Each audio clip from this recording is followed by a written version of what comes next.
All right. Good morning, everybody. Not yet. Nope. Oh, you're going to give me the thumbs.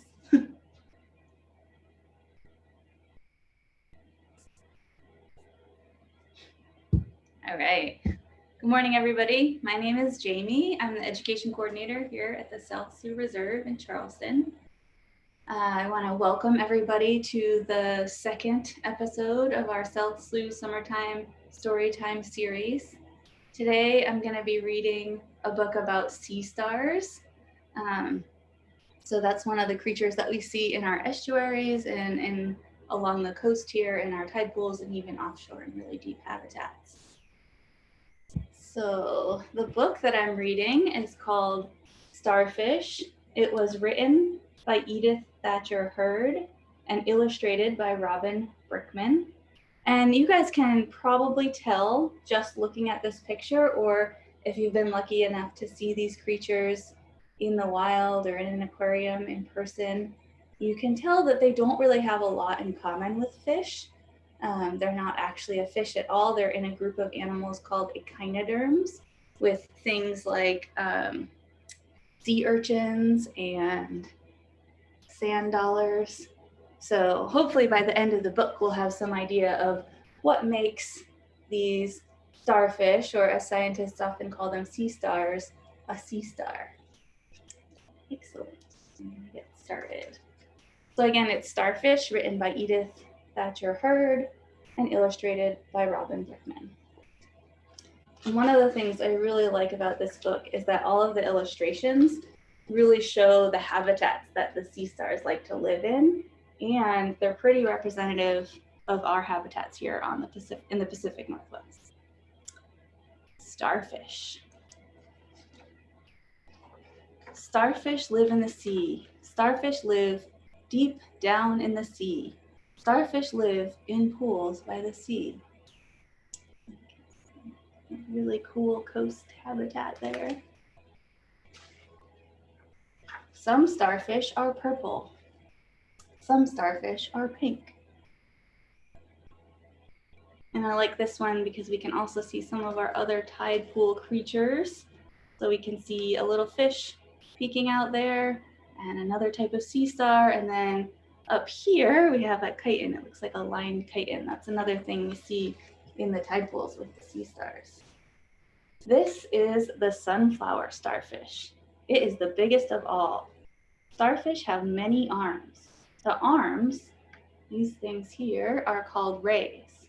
Starfish have arms, but no legs. And in the background behind this sunflower star, we can see, sorry, this is backward. You can see a little nudibranch, which is a type of kind of sea slug creature. Starfish have feet, but no toes. They slide and they glide on tiny tube feet. They move as slowly as a snail. And we can see some snails in here with these. I think these are bat stars. The basket star looks like a starfish, but it is a little bit different. It doesn't have tube feet. It moves with its rays. It has rays that go up and rays that go down. Pretty wild looking. Those are really cool creatures that we find offshore here. Tiny brittle stars are like the like the basket star. They hide under the rocks in the pools by the sea. And if we look at this, we can see up close they're really tiny and they have fuzzy little arms. The mud snail, or the mud star, hides in the mud. It is a starfish. It has tiny tube feet. Can you guys spot the mud star hiding in the mud? It just has two little arms sticking out there at the bottom. And the other creature we can see here in this picture is actually not a sea star at all. This is a cuttlefish. It's related to things like squid and octopus. It lives in similar habitats to some of our sea stars. A starfish has no eyes. A starfish has no ears or nose. Its tiny mouth is on its underside. When a starfish is hungry, it slides and it glides on its tiny tube feet. It hunts for mussels and oysters and clams. It feels for mussels. It feels for clams. It feels for something to eat. You can see some of our tide pool creatures, sponges, and anemones. And then we see a sea star here, crawling around, feeling for mussels to eat.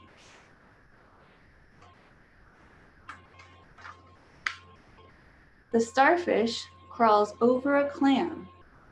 Its rays go over it, its rays go under it. Its rays go all around the clam. The starfish pulls and pulls the shells open. It eats the clam inside. And this is a really cool picture where you can see the sea star pulling the two different sides of the clam apart so it can eat the soft inside. Sometimes a starfish loses a ray. A crab may pull it off, a rock may fall on it, but this does not hurt. It does not bother the starfish. The starfish just grows another ray. So we can see in this one picture, it looks like a crab has torn off one of those arms, and then in this other picture, it's starting to grow those arms back again. And sometimes if you get to see starfish in tide pools, you can see them with one smaller arm, and you know that's an arm that's just starting to grow back.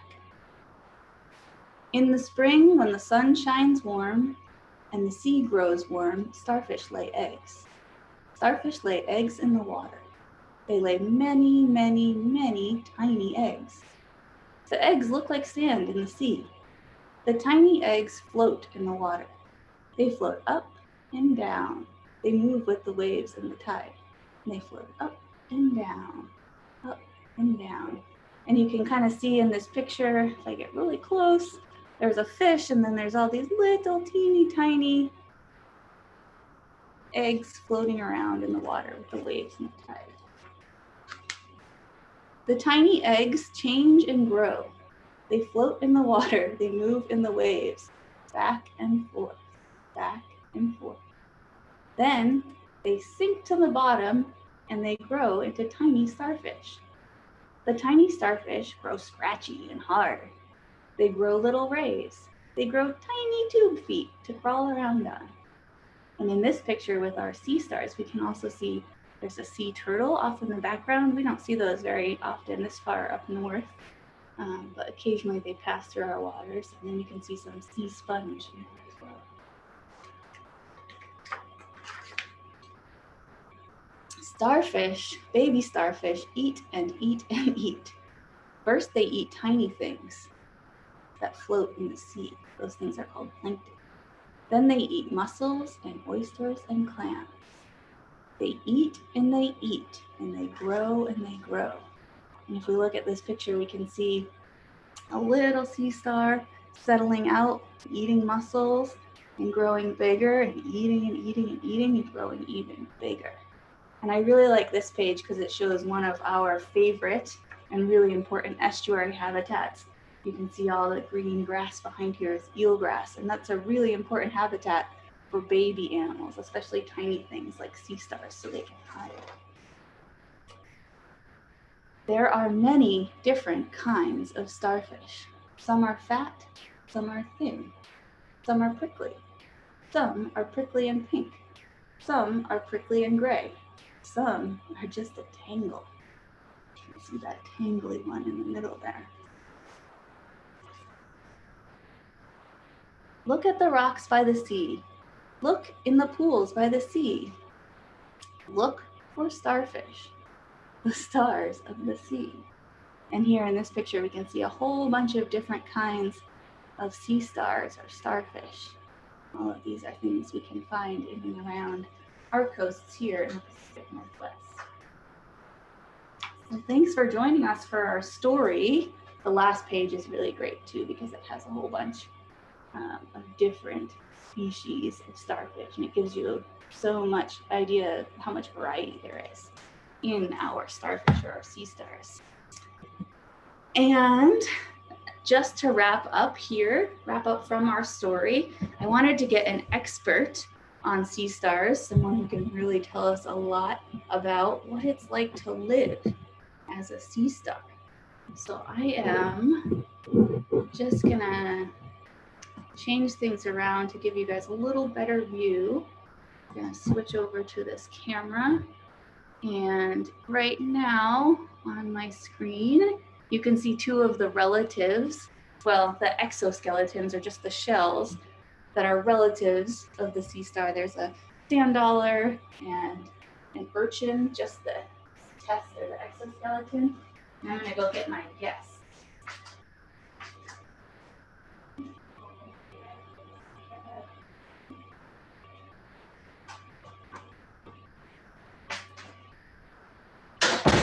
Awesome. My guest is eagerly waiting to talk to you guys a little bit about what it's like to actually be a sea star. So here we have, upside down right now, one of the most common types of sea stars that we see close to our coast. This is an ochre sea star. Sometimes it's called a purple sea star, even though this one is more orangey than purple. And its genus is Pisaster. So sometimes, because this one's so common, people just say Pisaster. And if we look at this sea star, you can almost imagine the rough texture on top that helps to keep it protected from its predators. They're actually really, really tiny, but one of the common features of all the animals in that group, the echinoderms, is that they have spiny skin. So if you look up really close, maybe I can refocus this a little bit, there are little tiny bumps all over the top of this sea star, and that's its spiny skin. And then if we flip the sea star back over, we get a chance to look at those tube feet, because it's kind of hard to imagine what tube feet even means without seeing them. But underneath this sea star, there are, and he's kind of closed up, but there are lots of little teeny tiny things that look sort of like hairs on here, but they're actually like little tubes with almost like little suction cups on the bottom.